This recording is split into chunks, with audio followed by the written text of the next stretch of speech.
ابن ابو صافي ها. طيب يلا. قصيدة عن النسوان مع احترامي للنسوان. ولك تسلم لي اللي تفهم الكلام عالطاير، كذاب اللي يقول كل النسوان واحد. والله صرت بأمر النسوان حاير، كأني أني والقدر مع المرا متواعد. في مرا بتخليك من الفرح طاير، وفي مرا صوتها بالبيت تقول راعد. في مرا تصبر على جوزها وتساير، وفي مرا تعير جوزها بالبخل وتقول جاحد. في مرا مرمرة فاجر وأبوها فاجر، بدك تصبر عليها وتكون مجاهد. في مرا ما بتعرف الحب ولا المشاعر، ما بتحترمك لو شلتها على الراحات والسواعد. ما بترد عليك إلا بجوز أساور وخاتم مكياج ورموش وحدايد، وبتعمل المكياج وبتركب الأظافر وباروكة بيضاء على راسها تقول جاحد. بدها إياك تقول نعم حاضر، كأنها عسكر برتبة مساعد. الله يكفيك شر النسوان والضراير، تمضي الليل كأنك على رجل حجار قاعد. واني على المرة الصالحة داير، ومرة الفاجر ما فيها فوايد. لا تكون على حكم النسوان صابر، خليك رجل وقت الشدايد. ودور على المرأة بنت الناس والأكابر، وعلمها على احترام الوالدة والوالد. لبيك اللهم لبيك، يا قادر تعين عبدك على طاعتك وتساعد.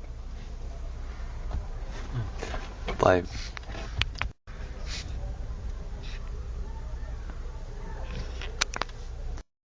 قصيد بعنوان المرأة المرمرة. امبارح دعيت لربي ورفعت ايدي، وقلت يا رب من بلوتي تخلصني. مصيبة كبيرة وحلت علي، واللي عنده مثل بلوتي يعذرني. ابتليت بمرأة من تحت بالحية، يا رب عيني عليها وصبرني. لا مال ولا جمال ولا حنية، أعوذ بالله منها يا رب سامحني. أنا رضيت بالبين والبين ما رضي بي، خايف يوم من الأيام تجلطني. مرأة قوية وأمها جنية، وإذا اشتكيت لأبوها يشرشحني. طول الشهر قاسية علي، وبآخر الشهر بتطاوعني. وعدتني يوم بسهرة رومانسية، وإذا مسحت معي بالبين ستقرصني. جبت لها تالي الليل سهرية، أكلتها ونامت وقالت لا تحركني. فيقتها قلت لها ردي علي، طنشت كأنها بنت الحرام ما تعرفني.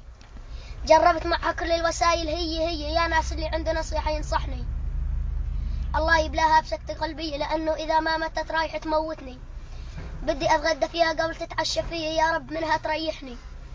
ضربتني وبكت وسبقتني واشتكت علي، وصارت كل يوم على المحاكم تجرجرني. بس لو تسمح لي تربيتي المنزلية، كان كحشتها وقلعتها عني.